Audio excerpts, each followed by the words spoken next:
Hello, everyone. I'm delighted to be here virtually with you today. And I'd like to thank Lucas and the entire GroupM Poland team for allowing me to present to you today a subject that is very much on our minds at the moment, namely digital attribution. So I'm Raphael Pivert. I manage GroupM's business media science team here in Paris. Our mission is to support agencies and their clients in the deployment of measurement strategies, both in terms of media measurement, brand equity, and business impact. Uh, Before going into the presentation of our solution, I would like to draw up a few contextual elements, which I'm sure will not escape you, since these are global development in all of our markets. As you know, individual tracking is subject to strong legislative, technological, and even political restrictions. So it is becoming increasingly difficult to collect the data needed to reconcile consumer journeys online. And I'm not even talking about multi-device, which complicates matters even more, the measurement. In fact, it's been a while since the myth of everything being measurable in digital has fallen. And in this context, the attribution methods traditionally used to link advertising events to conversions are undermined. These methods, last touch or multi-touch attribution, are based on individual tracking and the ability to trace chronological events in an acquisition path. So you can see that between the rejection of third-party cookies, the need for consent to collect first-party data, and the limitations of tracking in the app world, yes, online journeys are becoming incomplete, and advertisers are becoming increasingly myopic or even blind to the measurement of multi-level contribution to conversion. Um, Certainly, there are a lot of initiatives by more or less dominant players to consolidate identification graphs, but I have the impression that they are currently more focused on targeting than on a holistic measurement approach.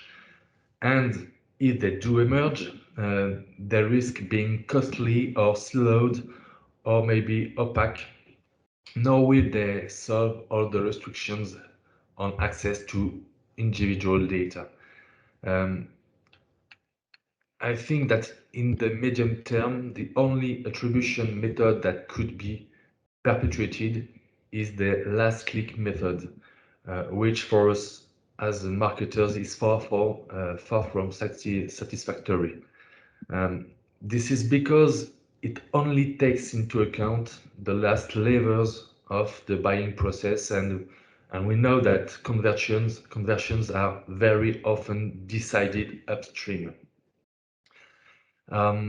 So to address all these developments, last January, after 2 or 3 years of research and development, we launched our own approach to digital attribution, which is not a deterministic approach based on individual data and tracking, but a probabilistic approach based on aggregated data volumes.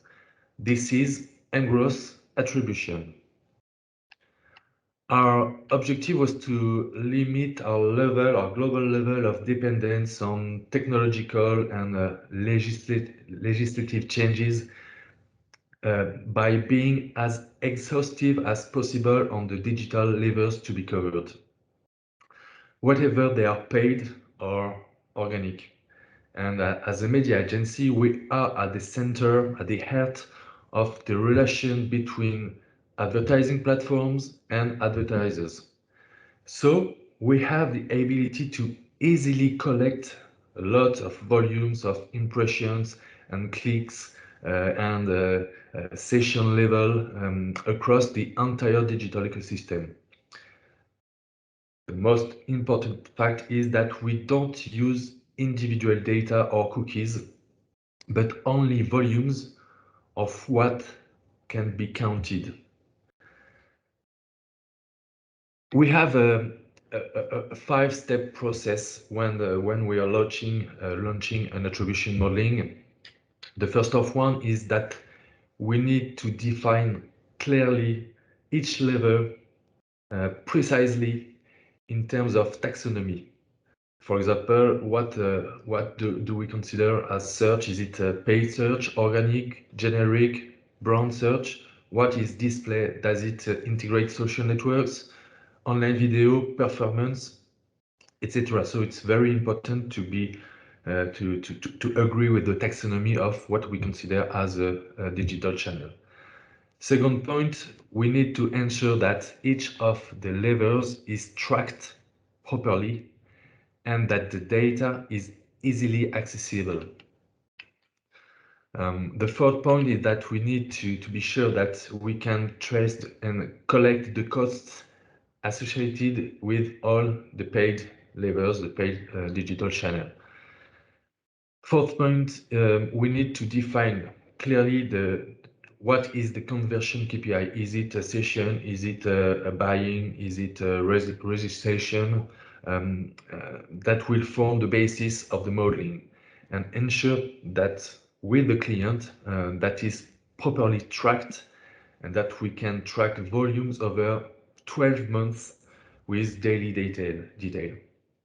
And fifth point, finally, we need to understand the issues and the different key periods of the client's business in order to be able to provide a differentiated vision according the different business periods, the high period, the low period, but we have to provide a segmented approach in order to see what is the difference in terms of digital attribution when you are on a highest period versus lowest period.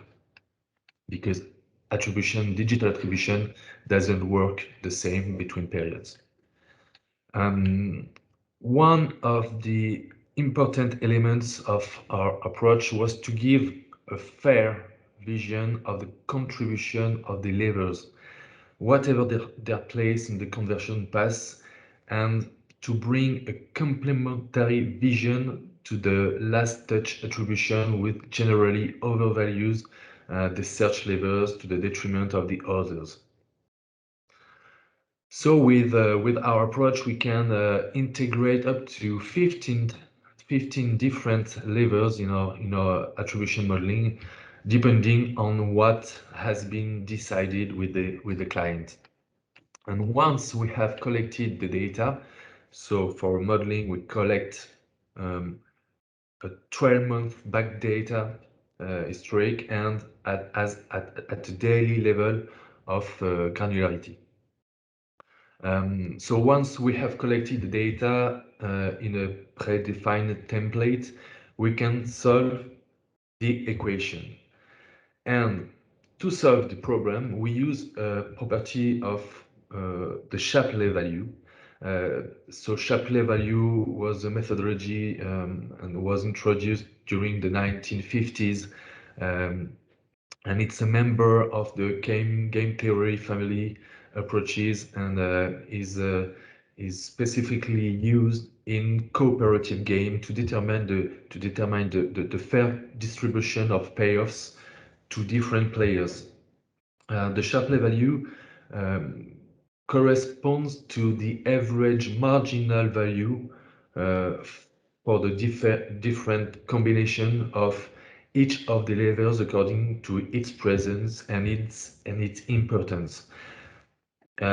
It's a method used in different fields such as health, cooperative enterprises, research, and it also integrated in some form in Google multi-touch attribution. And so the diagram you see shows you roughly how Shapley value works. So we analyze the incremental value created as a function of the lever present and the value created by different combination of levers to derive the marginal value of each of these levers. So we therefore need a large volume of observation points, and usually we take 12 months of data as a daily frequency to run the analysis. And this 12-month data we separated into different business periods because, as I mentioned before, the attribution will be different between a high and a low business period. You may know that Shapley value is quite power hungry as it has to do a lot of iterations to distribute the value between the digital channels. So we have developed a tool that allows us to import the data set and calculate the contribution of each of the digital levers over the different business periods. And I will give you the example of results for one of our insurance clients who was no longer able to get a full picture of the allocation because of post-view problems and post-view measurement problems. So we suggest to compare a last click attribution approach to our M-growth attribution methodology. And over the two periods analyzed, we can see that organic and paid search and direct access are overrepresented. And organic and paid search and direct access contribute to 90% of global conversions. Our approach allows us to revalue the weight of paid social, referral partner sites, or online video. It gives greater weight to levers that are often poorly considered by last touch approaches. And during this second key business period, we see that all the secondary levers are upgraded in relation to search. So we can therefore provide an analysis of the productivity of the levers in acquisition and demonstrate that the mid-funnel levers have a higher share of conversion than their share of media spends. So it's very fundamental to see that this kind of approach is more fair for all the digital ecosystem. And this methodology provides an exhaustive and strategic vision for the acquisition funnel. But this analysis does not call into question the principles of acquisition, but makes it possible to adjust budgets on levers that are little or poorly evaluated by last click approaches that will become widespread. And it also makes it possible to become aware of the importance of the levers in the middle or at the top of the funnel that participate in fact in acquisition. And when we separate search, we can see that generic search often overcrowded by competitors is much more important in conversion than brand search, which is less expensive. And this method, M-growth attribution, values the investment efforts on the brand which can be a real source of sustainable growth in the medium and long term. So thank you for your attention. I hope you enjoyed this presentation. It is a subject that interests many of our clients, and we are happy to provide them with this strategic vision to their digital attribution measurement program. Thanks again to all of you. I wish you a good event et au revoir tout le monde. Merci.